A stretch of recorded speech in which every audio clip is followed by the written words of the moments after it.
Earlier this weekend, we saw Kyrie sitting in Barclays Center watching the Duke ACC tournament game. And now today he's sitting courtside watching the Brooklyn Nets play, but he can't play himself because he still is unvaccinated. This whole story has been confusing from the beginning. When the vaccine mandate was put in place back at the end of 2021, there was an exception for anybody who was visiting as a performing artist, a college athlete, or let's say a visiting player on another NBA team. This law in New York, the oddity of it to me is that it only applies to home players. I agree that this initially made no sense.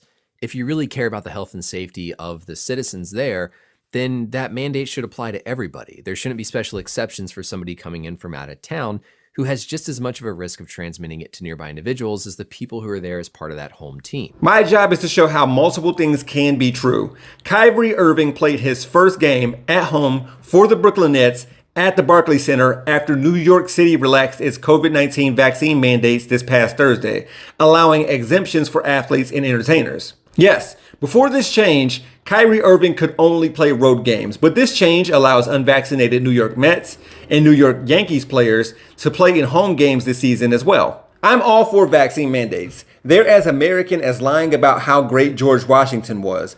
But as far as the protocols and procedures being implemented for the sake of COVID in New York City, they were dumb.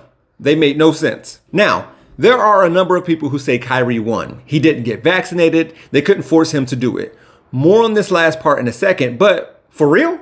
He won what? His team is barely in the playoff race. James Harden wanted to be traded from the team, and in addition to the mandates for athletes being dumb, they were lifted in large part due to the people who are vaccinated and wear masks regularly. How is this a W for anti-vaxxers? It was only a few months ago where those same people were comparing Kyrie Irving to Muhammad Ali, something about freedom and standing up for what they believe in.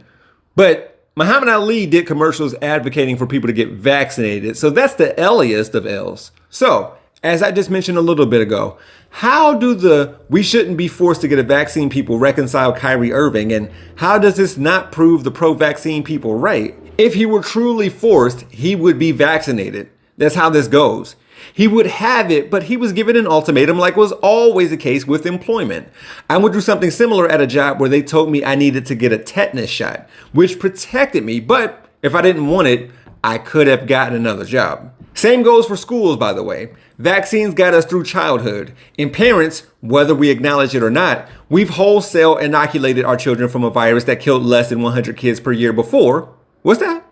Oh, it wasn't COVID. No, it was, well, just ask any kid born after 2010 what chickenpox are and if they've had them. For Rebel HQ, I'm Jeff Wiggins. My architect knows Japanese. For more from the Young Turks, stay right here. If you want to see content from yours truly, click on the hashtag below. I can also be found on all socials at He Gon' Be Alright. Thanks for watching.